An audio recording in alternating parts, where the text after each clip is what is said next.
আসছি, ড্রাগন এখন অ্যাভেলেবল হয়ে গেছে, এই কারণে নতুন কিছু খুঁজতে খুঁজতেই আর কি পার্সিমনের খবর পাই। এবং পার্সিমনটাও মনে হয় ড্রাগনের মতো আগামীর সম্ভাবনাময় একটা চাষ বলে আমার মনে হয়।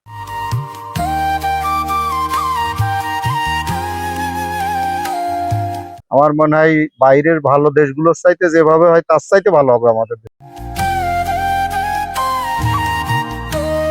পার্সিমন গাছের বয়স কতদিন? বয়স 12 মাস, 12-13 মাস হবে। 13 মাস। 13 মাসের মাথায় কি ফল চলে আসলো? জি।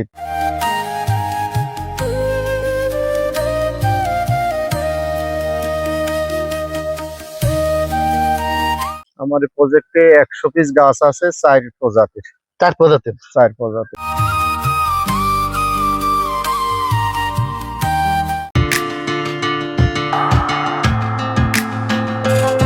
দর্শক শ্রোতা বন্ধুরা, আসসালামু আলাইকুম। দেশ এবং দেশের বাইরে থেকে যারা এই মুহূর্তে আমাদের আজকের এই ভিডিওটি দেখছেন তাদেরকে অসংখ্য শুভেচ্ছা জানাচ্ছি। দর্শক, আমাদের কৃষিভিত্তিক ধারাবাহিক আয়োজনে আজ আমরা এসেছি ঝিনাইদহ জেলার কালীগঞ্জ উপজেলার তিলেচাঁদপুর ইউনিয়নের বালিয়াডাঙ্গা গ্রামে। এই গ্রামের কৃষি উদ্যোক্তা আশরাফ হোসেন স্বপন ভাই, যিনি কৃষিতে বিভিন্ন নতুন নতুন ফল ফসলের আবাদ করে থাকেন। তা আমরা এসে পার্সিমন খেতে আসছি আমরা। তো পার্সিমন হচ্ছে জাপানের জাতীয় ফল, অধিক পুষ্টিগুণ সম্পন্ন এই ফলটি কিন্তু অনেক দাম, যা 1 কেজি 1000 থেকে 1200 টাকা কেজি হিসেবে বিক্রি হয়ে থাকে। আর এই পার্সিমনের বিভিন্ন জাত আছে। সেই জাপানের ফল এখন চাষ হচ্ছে বাংলাদেশের মাটিতে। আর এটি পরীক্ষামূলক ভাবে চাষ করেছেন স্বপন ভাই, যিনি আমার পাশে রয়েছেন। স্বপন ভাইকে আপনারা অনেকেই চেনেন। তারপরে স্বপন ভাই, দর্শক উদ্দেশ্যে আপনার পরিচয়টা দিবেন। আমি মোহাম্মদ আশরাফ হোসেন স্বপন, কালীগঞ্জ থানা, তিলেচাঁদপুর ইউনিয়ন, বালিয়াডাঙ্গা গ্রাম। ধন্যবাদ স্বপন ভাই। এই যে আমরা দেখছি যে আপনি হঠাৎ করে আমাদের পার্সিমনের পরীক্ষামূলক একটা চাষ শুরু করেছেন। অলরেডি আপনার কাছে কিন্তু পার্সিমন ধরেছে। আমরা জানতে চাচ্ছি যে আসলে এই পার্সিমন গাছের বয়স কতদিন? বয়স 12 মাস, 12-13 মাস হবে। 13 মাস। 13 মাসের মাথায় কি ফল চলে আসলো? জি, 13 মাসের মাথায় ফল পাওয়া গেছে। চারা কিভাবে সংগ্রহ করলেন? কোথা থেকে সংগ্রহ করলেন? চারা সংগ্রহ করেছি টাঙ্গাইলের মাসুদ নামে একজন আছে, অনলাইনে বাইরের থেকে চারা নিয়ে এসে বিক্রি করে। আচ্ছা আচ্ছা। সেই মাসুদ ভাইয়ের সাথে যোগাযোগ করে মাসুদ ভাইয়ের মাধ্যমে পার্সিমনের চারা সংগ্রহ করা। আচ্ছা, এখানে আপনার এই প্রজেক্টে কি পরিমাণ গাছ আছে? আমার প্রজেক্টে 100 পিস গাছ আছে, 4 প্রজাতির। 4 প্রজাতির। 4 প্রজাতির, 4টে জাত আছে। আচ্ছা আচ্ছা। 4টে জাতের ভিতরে মনে হচ্ছে জিরো আর ফুইও সবচাইতে ভালো জাত বলে মনে হচ্ছে ফলের আচ্ছা আকার এবং ধরন দেখে। আচ্ছা, এই চারাগুলোর দাম কেমন? এই চারাগুলো আমি যখন কিনেছি তখন অনেক দাম ছিল, কস্ট ছিল, তখন 3900, 2900, 2100 এক একটা গাছ। এক একটা গাছ। আচ্ছা, এখন অবশ্য 1,500 থেকে 2,000 টাকার ভিতরে পাওয়া যাচ্ছে। আচ্ছা, এখানে কতটুকু বললেন যেন যে আপনার এখানে 1 বিঘা জমি। 1 বিঘাতে লাগিয়েছিল কতগুলো? 100 পিস চারা। 100 পিস। তাহলে তো খরচটা বেশি হয়েছে। জি, খরচ একটু বেশি হয়েছে। আচ্ছা, কোন চিন্তা চেতনা থেকে আপনি হঠাৎ করে পার্সিমন চাষে আমি আগ্রহী মূলত হলেন? চাষের সাথেই সম্পৃক্ত, নতুন নতুন চাষ করাই আমার লক্ষ্য। সেই হিসেবে একসময় আমি স্ট্রবেরি চাষ করেছি, প্রথম মনে হয় দক্ষিণবঙ্গে আমি, এবং দক্ষিণবঙ্গের প্রথম ড্রাগন চাষি হিসেবে মনে হয় আমি স্বপন পরিচিত ছিলাম। তারই ধারাবাহিকতায় পার্সিমনটাও আমি নিয়ে আসছি। ড্রাগন এখন অ্যাভেলেবল হয়ে গেছে, এই কারণে নতুন কিছু খুঁজতে খুঁজতেই আর কি পার্সিমনের খবর পাই। এবং পার্সিমনটাও মনে হয় ড্রাগনের মতো আগামীর সম্ভাবনাময় একটা চাষ বলে আমার মনে হয়। আচ্ছা, আমাদের দেশে কি পার্সিমন এরকম হবে মনে হচ্ছে? হ্যাঁ, ইনশাল্লাহ আমাদের দেশে পার্সিমন খুবই ভালো হবে। আমার মনে হয় বাইরের ভালো দেশগুলোর চাইতে যেভাবে হয় তার চাইতে ভালো হবে আমাদের দেশে। আচ্ছা, দর্শক আমরা একটু আগে আসি, আমরা দেখাই। দর্শক, এই দেখুন, আসলে পার্সিমনের বিভিন্ন জাত রয়েছে। কিছু কিছু জাত আসলে আমরা দেখেছি যে টমেটোর মতো হয়, কিছুটা আছে যে গাবের মতো দেখা যায়। তো মূলত এটি সেই পার্সিমন ফল, যে অধিক পুষ্টিগুণ সম্পূর্ণ। এই ফলটিতে রয়েছে ভিটামিন এ, সি, ই সহ অনেক ভিটামিন। এছাড়া এতে রয়েছে প্রচুর অ্যান্টিঅক্সিডেন্ট, রোগ প্রতিরোধে মানুষ কিন্তু পার্সিমন খেয়ে থাকেন। আর যেটি জাপানের জাতীয় ফল হিসেবে স্বীকৃতি রয়েছে। আমরা যে ক্ষেত্রে রয়েছে এই ক্ষেত্রে কিন্তু অলরেডি অনেক গাছেই কিন্তু যতগুলো গাছ দেখছি প্রত্যেকটি গাছে কিন্তু অলরেডি পার্সিমন চলে এসেছে। এই পার্সিমন আমাদের দেশে কি এর কোনো বাজার আছে? বাজার আছে, ঢাকাতে ওরা বলছিল যে খাওয়ার টেস্ট এক একটার এক এক রকম, তো আচ্ছা, যেটা খাওয়ার টেস্ট ভালো সেগুলো 2000-এর উপরে বেচা কিনা আছে। 2000 উপর বিক্রি হয়? জি, এখন 2000-এর উপরে। আচ্ছা আচ্ছা আচ্ছা আচ্ছা। এটা সাধারণত কখন তুলতে হয়?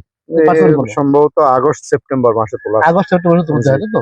আগস্ট-সেপ্টেম্বর মাসে তোলা পড়বে। পার্সিমন পাকলে খাওয়া যায় এবং কাঁচা হিসেবেও খাওয়া যায়। এটি সালাদ হিসেবে খাওয়া যায়, এটা পুডিং করে খাওয়া যায়, এটা কেক বানিয়ে খাওয়া যায়, এটা সবজি হিসেবে খাওয়া যায়। বিভিন্ন ভাবে খেয়ে থাকেন। আর এই দামি ফলটি দিন দিন বাংলাদেশের বিভিন্ন অঞ্চলে কিন্তু আবাদ শুরু হয়েছে। তা আমরা যে ক্ষেত্রটিতে রয়েছি সেক্ষেত্রে আপনারা দেখতে পাচ্ছেন যে আমরা এই গাছটি দেখালাম, যেখানে কিন্তু অনেক পার্সিমন রয়েছে। শুধু একটা গাছটা আমরা একটু আগে আসি, এদিকে একটু দেখাই একটু আপনাদেরকে। দেখুন এই দেখেন ছোট্ট একটি গাছ, এই দেখেন এখানে কিন্তু পার্সিমন ধরেছে, এখানে ধরেছে, এখানে ধরেছে, অর্থাৎ একদম ছোট গাছ, নতুন 10 মাস বয়স, সেসব গাছে কিন্তু অলরেডি পার্সিমন চলে এসেছে। এই দেখুন আরেকটা জাত, এটা একেবারে ভিন্ন গাছ। এই দেখেন এটা কিন্তু অনেকটা Quality ভিন্ন জাত, হাড়ির মতো। হাড়ের মতো লাগবে এটা। এই যে আমাদের বাচ্চারা যারা এই যে খায়, ওই যে আইসক্রিম খায় না, আইসক্রিমের যে হাড়ি সেরকম দেখা যাচ্ছে আর কি। হ্যাঁ, দারুণ একটা ফল। এটা আসলে খুবই রিয়ার ভ্যারাইটি। এখন এটা কিন্তু এরকমের পার্সিমন কিন্তু দেখেছি, সেগুলো হচ্ছে যে সাধারণত টমেটোর মতো বা গাবের মতো, আর এটা কিন্তু অন্যরকম দেখতে পাচ্ছি, একদম হাড়ি কোয়ালিটি। স্বপন ভাই আরেকটু বিষয় জানতে চাচ্ছিলাম, এই পার্সিমনের বোধহয় অনেক জাত আছে। জি, অনেক জাত আছে। আপনার এখানে কটা বললেন? 4টে জাতের কথা আমার বললেন। এখানে 4টে জাতে ফল আসছে আর 2টা জাত বাকি আছে, টোটালি 6টা জাত আছে 100 পিস চারার ভিতরে। আচ্ছা, এখন একটু বলবেন যে আসলে এই যে পার্সিমন আমরা দেখতেছি, এবং আপনার দেখা দেখি অনেকেই উৎসাহিত হয়ে কিন্তু পাশে বোধহয় লাগিয়েছে আর কি। হ্যাঁ, অলরেডি তো একদম লাগিয়েছে। এই পার্সিমনের ভবিষ্যৎ কি মনে করছেন আমাদের বাংলাদেশে? আমি পার্সিমনের ভবিষ্যৎ বাংলাদেশে খুবই সম্ভাবনাময়ী একটা চাষই মনে করছি পার্সিমন আগামী দিনে। আমাদের দেশের আবহাওয়া কি এটা কি হওয়া সম্ভব? হ্যাঁ, আমাদের দেশের আবহাওয়া উপযোগী আছে পার্সিমন চাষ। দর্শক, যতটুকু ঘাটাঘাটি করে দেখেছি যে পার্সিমন আসলে অধিক মানে গরম না এবং অধিক শীত না, এমন একটা আবহাওয়ায় কিন্তু পার্সিমন ভালো হয়ে থাকে। তা আমাদের যে দেশ, সে দেশে পার্সিমন হওয়া সম্ভব। আমরা দেখেছি যে বাংলাদেশে আপেল এবং এলাচ ফল ব্যতীত সবচেয়ে যে ফলই হচ্ছে, আপেলও এখন করছে কিন্তু সেটা সেভাবে এখনো বাণিজ্যিকভাবে আসে নাই। এলাচ ফল করেছে কিন্তু এলাচ হচ্ছে না, গাছ হচ্ছে, ফলও আসছে কিন্তু সেগুলো টিকে রাখা যাচ্ছে না। তদ্রুপ কিন্তু পার্সিমন গাছ কিন্তু এই কৃষকরা আবাদ করছেন, পার্সিমন চাষ করছেন। এখন আমরা দেখতে পাচ্ছি সে গাছে ফলও আসছে।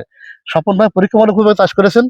আমরা দেখবো আগামীতে যে আসলে তার এই গাছ কতদিন থাকে এবং এই ফল পাকলে এর স্বাদটা কেমন হয়, তখন আমরা আরেকবার ভিডিওটা করবো এবং রিভিউ হবো। ভাই আরেকটা জিনিস বলবেন যে আসলে 1 বিঘা যদি কেউ পার্সিমন করতে চাই, সেক্ষেত্রে তার কেমন খরচ হতে পারে, এটা যদি একটা ধারণা দেন। 1 বিঘা পার্সিমন এই মুহূর্তে লাগাতে গেলে 1.5 থেকে 2 লাখ টাকা 1.5 খরচ থেকে হবে। 2 লাখ টাকা লাগবে। আচ্ছা, তবে চাষিদের উদ্দেশ্যে আমার কিছু বলার আছে। জি জি জি। চাষি ভাইদের উদ্দেশ্যে আমার বলার আছে এইটাই যে আমি যতটুকু ঘাটাঘাটি করে জানতে পেরেছি 75 প্রজাতির আর কি এই পার্সিমন আছে। ও তার আচ্ছা, ভিতরে বাংলাদেশে মানুষ তো টেস্টে আগ্রহী বেশি। এই সবগুলো ফলের টেস্ট কিন্তু বাংলাদেশের মানুষের খাওয়ার উপযোগী না। আচ্ছা আচ্ছা আচ্ছা। এই কারণে আমরা বুঝে শুনে বাগান করব। পার্সিমনের চারা পাচ্ছি লাগিয়ে দেবো, তাহলে কিন্তু বাগানে মার খাওয়ার ভয় আছে। এই আচ্ছা, কারণে টেস্ট, বাংলাদেশের মানুষ যে টেস্টটা পছন্দ করে ওই টেস্টের জাতটা আগে সংগ্রহ করতে হবে, তারপরে বাগান করতে হবে। দর্শক, স্বপন ভাই কিন্তু ভালো একটা কথা বলেছেন। আসলে বাংলাদেশের মানুষ যে স্বাদটা খেয়ে তারা তৃপ্তি পেয়ে থাকে, ঠিক সেই ধরনেরই পার্সিমন রোপণ করতে হবে। এখন বাংলাদেশের মানুষরা কোন জাতের ফল খেয়ে অভ্যস্ত, সেই ধরনের চাষাবাদ কিন্তু বাংলাদেশে করতে হবে। আর ভাই এটা তো সাধারণত যখন বড় হয় পেকে যায়, তখন তো আসলে লোকালে বিক্রি করা এখন সম্ভব না, কিন্তু না। বাইরে ঢাকায় চলে যাবে আর কি। চাষ পদ্ধতি যদি একটু বলতেন যে আসলে চাষ কঠিন কিছু না। আমরা আম বাগান, বিশেষ করে আম, মালটা, কমলা যেভাবে চাষ করি, আচ্ছা আচ্ছা পার্সিমনটাও সেই একই কোয়ালিটির চাষ। আচ্ছা আচ্ছা আচ্ছা। আর একটা জিনিস বলেন যে এই যে দেখতেছি যে মানে আপনার ফল আসছে, এই ফলে কোনো পোকা টোকার আক্রমণ আছে কিনা? পোকার আক্রমণ এই লাল মাকড়, সাদা মাকড়, এই দুটো মাকড়ের আক্রমণটাই বেশি, আর অন্য পোকার খুব বেশি একটা আর যদি এই ধরনের মাকড় আক্রমণ করে তাহলে সেই ধরনের ওষুধ দিতে হবে। মাকড় নাশক একটু বেশি বেশি ব্যবহার করা লাগে। আর তাছাড়া তো আপনি তো পরীক্ষামূলক ভাবে এটা জি, করেছেন। পরীক্ষামূলক। দর্শক, আর কথা বড় বড় আপনারা শুনতে পাচ্ছেন যে আসলে এটা কিন্তু বাণিজ্যিক ভাবে নয়, সম্পূর্ণভাবে পরীক্ষামূলক ভাবে এই পার্সিমন চাষ করেছেন এবং তার গাছে কিন্তু অলরেডি ফল আসছে। দর্শক, আমার প্রতিটি ভিডিওতে মেসেজ থাকে যে আপনারা ভিডিও দেখে কোনো চাষ করবেন না, আপনারা সেই বাগান পরিদর্শন করবেন, জাত চিনবেন, মাটির উর্বর শক্তি বুঝবেন, এরপরে সেই আবাদে ঝুঁকবেন। এগুলো না জেনে যদি আপনারা চাষ করতে যান, তাহলে অনেক সময় আমাদের কৃষক ভাইদের ক্ষতি হওয়ার সম্ভাবনা থাকে। তো দর্শক, আর কথা বলবো না। যারা যেখান থেকে আমাদের আজকের এই ভিডিও দেখছেন তাদেরকে অসংখ্য ধন্যবাদ জানিয়ে এখানে শেষ করছি। পরবর্তীতে নতুন কোনো এপিসোডে দেখা হবে আপনাদের সাথে, এ প্রত্যাশায়। আল্লাহ হাফেজ।